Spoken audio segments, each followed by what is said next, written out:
Bahkan Bank Dunia menyebut Indonesia mau bubar, terancam pecah. Ada 35 juta hektar tanah, itu dikuasai hanya beberapa orang saja. Sedangkan wilayah seluruh DKI itu hanya 66.000 hektar. Ini 35 juta hektar. Dapat dibayangkan. Lalu 50 juta hektar tanah ini dimiliki hanya kelompok kecil saja. Berapa ribu kali luas Singapura. Indonesia tercatat sebagai negara dengan tingkat kesenjangan kaya miskin terburuk keempat di dunia. Orang ini ketika berkunjung ke Cina, dia bilang ada 4.000 pulau kosong, silahkan dipakai itu pulau itu, termasuk Pulau Rempang lah, ya kan. Dan mungkin ada pulau-pulau lain yang kita tidak lihat, ya. Itu sudah dimanfaatkan mereka. Mana negara yang selamat kalau tanahnya tidak ada, dikasih ke orang lain. Bank Dunia bilang, kalau tidak bubar, dia decay from the within, dia hancur dari dalam. Ya, 4 orang ini kekayaannya sama dengan setengah penduduk Indonesia. Begitu kayanya. Mana negara selamat dengan keadaan begitu? Kalau ini tidak berubah, ini adalah persoalan hidup atau hancurnya atau selamatnya bangsa ini. Gitu.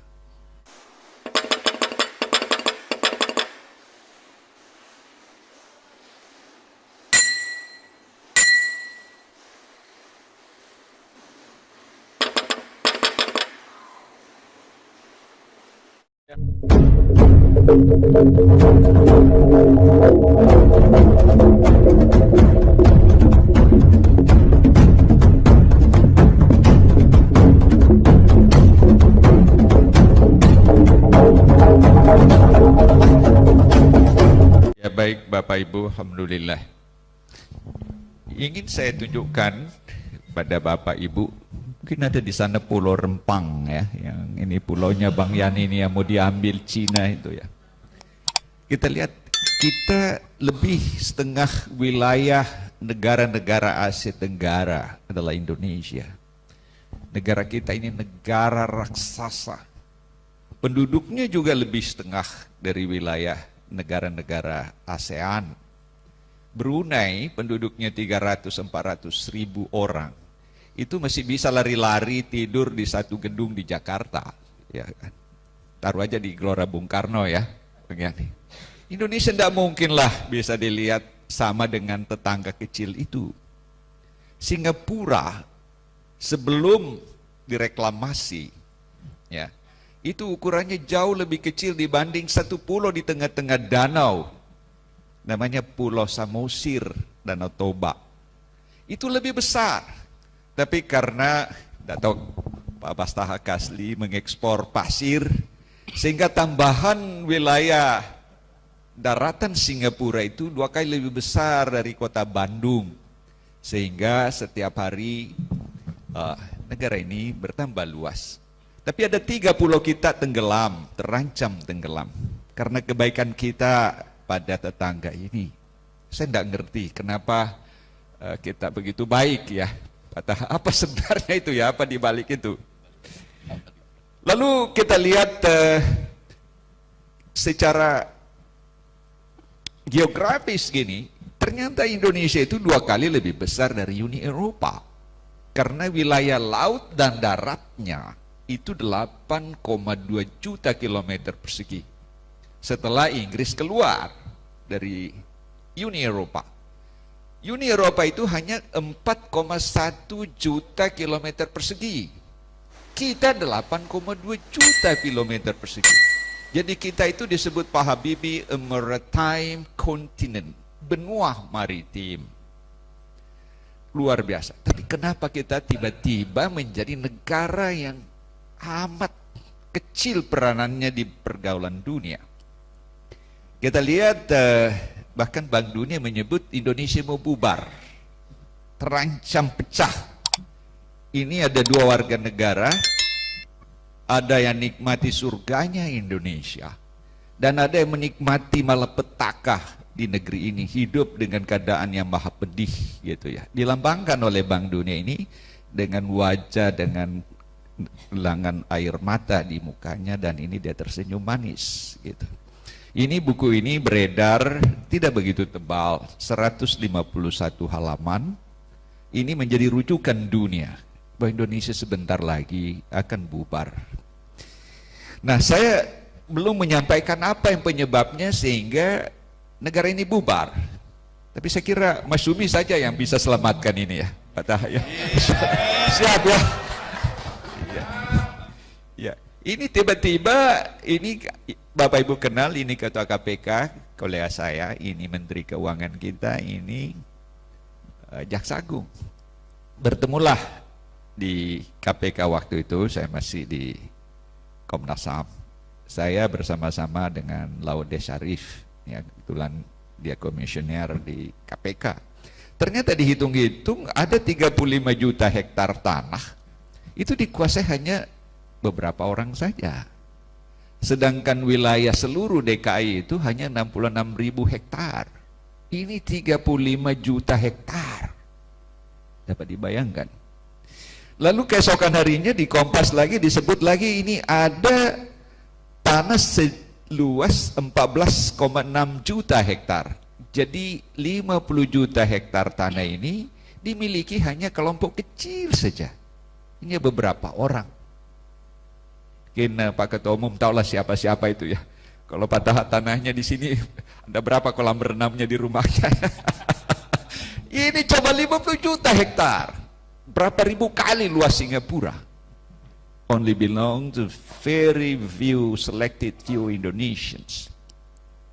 Nah, ternyata ini tidak ada gunanya bagi negara. Karena hanya menyumbang 3 triliun rupiah. Ini dipublikasi Kompas tanggal 14-15 Maret 2019. Tapi negara memberi bantuan 7,5 triliun supaya ini bisa optimal pemanfaatan sawit, pemanfaatan ini. Jadi negara rugi 4,5 triliun, sedangkan di genggamannya ada 50 juta hektar tanah. Coba, what's going on? Nah, inilah berkahnya. Berkahnya Indonesia tercatat sebagai negara dengan tingkat kesenjangan kaya miskin terburuk keempat di dunia setelah Rusia, India, Thailand, dan Indonesia. Tapi negara lain tidak ada masalah. Rusia, India, Thailand itu kesenjangan itu nggak masalah karena tanah itu dimiliki raja, adalah orang Thailand sendiri. Agamanya sama, bahasanya sama. Kalau kita tidak, anehnya mereka yang kaya ini gitu, dia bawa lari duit itu keluar. Dan bahkan ada lagi orang ini ketika berkunjung ke Cina, dia bilang ada 4.000 pulau kosong, silahkan dipakai itu pulau itu, bisa rubah namanya, bisa Anda ambil gitu. Udah diserbu kita. 4,000 island. Kita punya 6.000 pulau yang kecil-kecil. Tetapi 2.000 itu cukup besar. Dan 2.000 lebih besar dari Singapura. Tapi ada 4.000 pulau ini, termasuk Pulau Rempang lah, ya kan? Dan mungkin ada pulau-pulau lain yang kita tidak lihat, ya. Itu sudah dimanfaatkan mereka.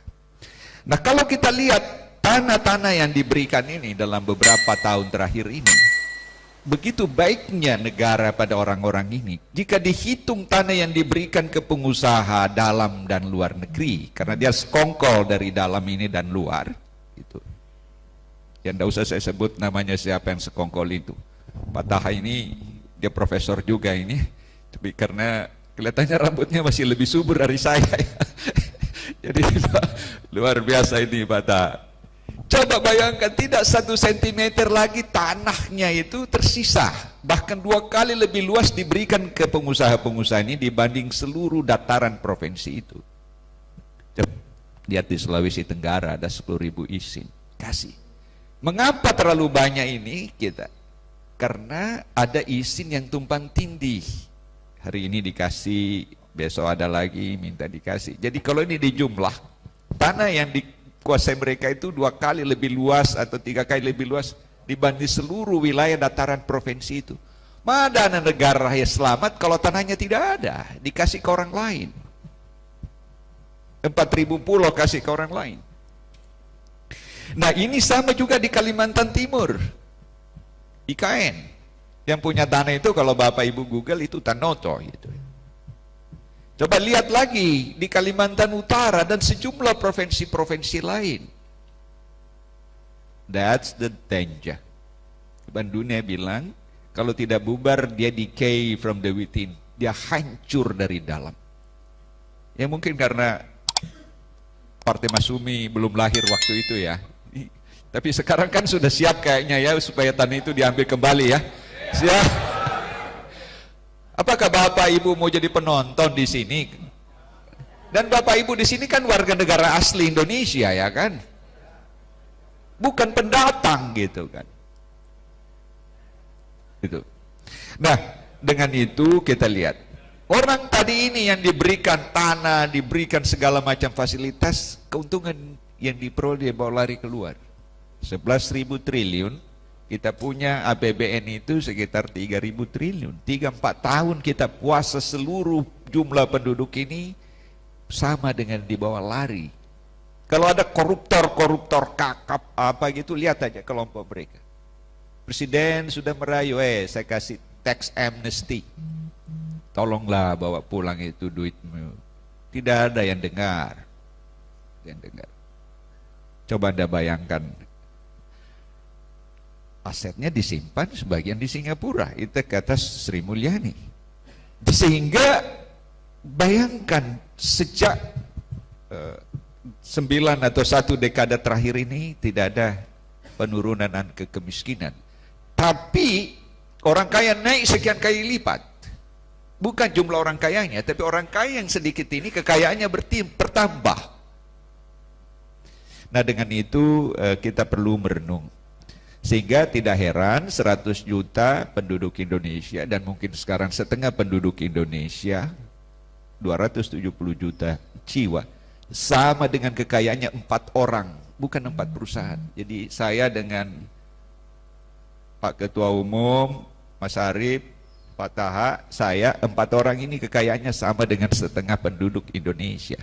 Begitu kayanya. Mana negara selamat dengan keadaan begitu? Kalau misalnya 4 istri, satu saja yang menguasai 4 pulau, satu ini digusur setiap saat, kan tidak mungkin lah itu ya, keluarga itu bisa selamat. Ada 4 anak, satu dimanjakan, yang satu diberi segala keistimewaan. Nah, ini masa COVID kemarin, saya baca di Jakarta Post dan di sejumlah publikasi internasional, 50 orang, bukan perusahaan. Itu total duitnya gitu, kayaknya 48% dari total GDP, jadi sekitar 80% dari APBN, lebih 3.000 triliun. Luar biasa, surganya bagi mereka yang menikmati persekongkolan bisnis dengan kekuasaan itu. Itulah produk dari reformasi 25 tahun terakhir ini. Dan inilah produk yang paling ekstrim dalam 10 tahun terakhir ini.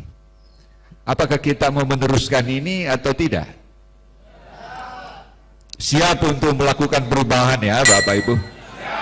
Ya. Kalau ini tidak berubah, ini adalah persoalan hidup atau hancurnya atau selamatnya bangsa ini. Gitu. Kita di penghujung perjalanan sejarah. Apakah kita mau membiarkan negara ini berkeping-keping dan tidak disaksikan lagi anak cucu kita? Kata Bank Dunia, we can no longer survive.